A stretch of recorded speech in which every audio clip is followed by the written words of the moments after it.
Hello friends, ज्ञान मंत्रा में आप सबका स्वागत है। आज का हमारा विषय है संज्ञा के विकार। अब संज्ञा के विकार क्या होते हैं? सबसे पहले हम संज्ञा पे आते हैं। अभी हमने लास्ट क्लास में ही पढ़ा था, किसी व्यक्ति, वस्तु, स्थान, प्राणी या भाव के नाम का बोध कराने वाले शब्द संज्ञा कहलाते हैं। अब संज्ञा तो हम पढ़ चुके, उसके बाद विकार। विकार का अर्थ होता है परिवर्तन, अर्थात जिनके कारण संज्ञा के रूप में परिवर्तन आ जाता है वह संज्ञा के विकार कहलाते हैं। संज्ञा में विकार 3 प्रकार से आते हैं। पहला है लिंग, वचन और कारक। आज हम संज्ञा के विकारों में से लिंग पर बात करने जा रहे हैं।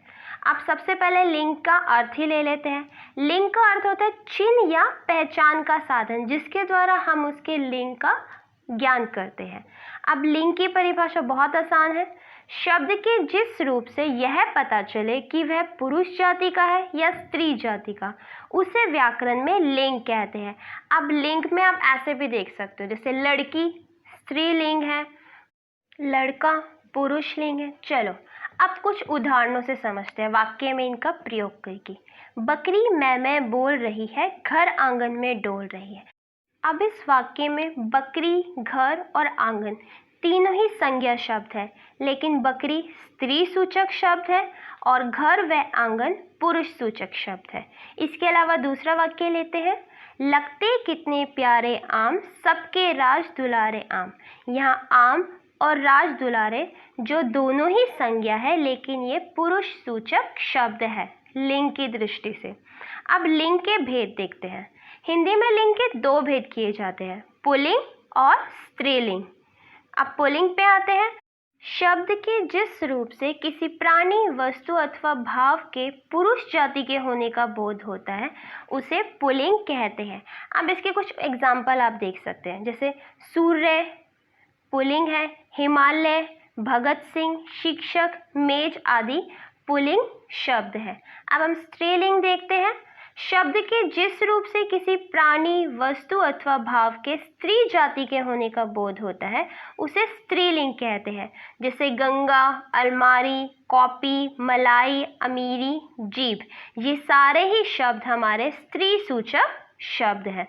लिंग की पहचान करना वैसे तो कोई मुश्किल नहीं है। अगर आप ध्यान से देखो, हम रोजमर्रा की बातों में जैसे कि हिंदी भाषा का प्रयोग करते हैं, हम लिंग की पहचान करना सीख जाते हैं। लिंग की पहचान शब्दों के व्यवहार से होती है। प्रतिदिन प्रयोग में लाए जाने वाले शब्दों से लिंग निर्धारित होता है।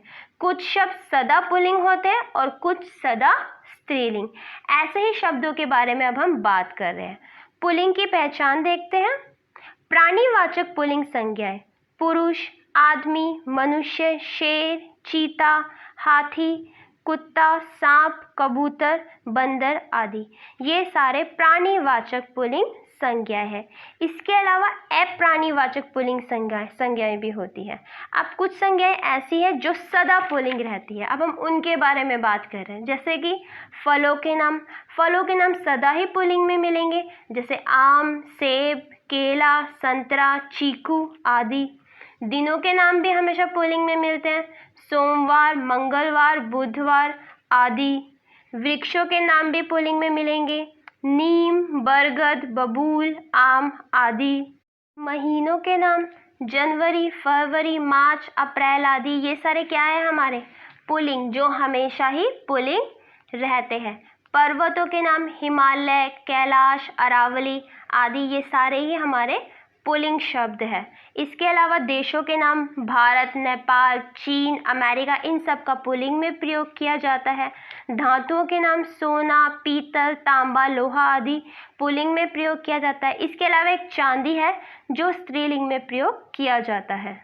अनाजों के नाम चावल, गेहूं, मक्का, बाजरा आदि, ये सारे ही पुल्लिंग में प्रयोग किए जाते हैं हमेशा ही।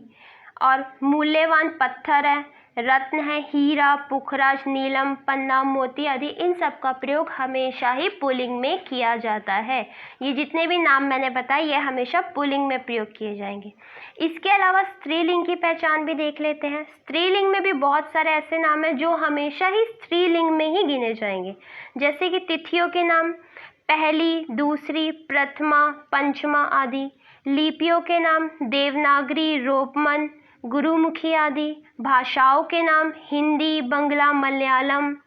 बोलियों के नाम हरियाणवी, राजस्थानी, मैथिली। नदियों के नाम सतलुज, रावी, व्यास, झेलम, कृष्णा आदि। ये सारे ही जो नाम हैं, तिथियां, लिपियां, भाषा, बोलियां, नदियां, इन सब का नाम हमेशा स्त्रीलिंग में लिया जाता है।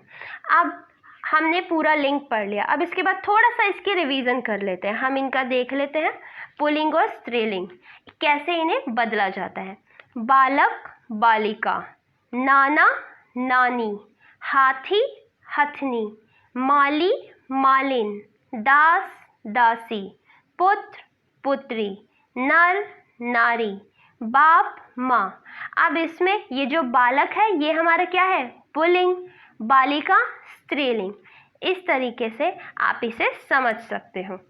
आज के पाठ में बस इतना ही। अगर आपको कुछ समझ में ना आए तो आप मुझसे कमेंट में सवाल पूछ सकते हैं। अगर वीडियो पसंद आए तो please like, share and subscribe जरूर करें। Thank you.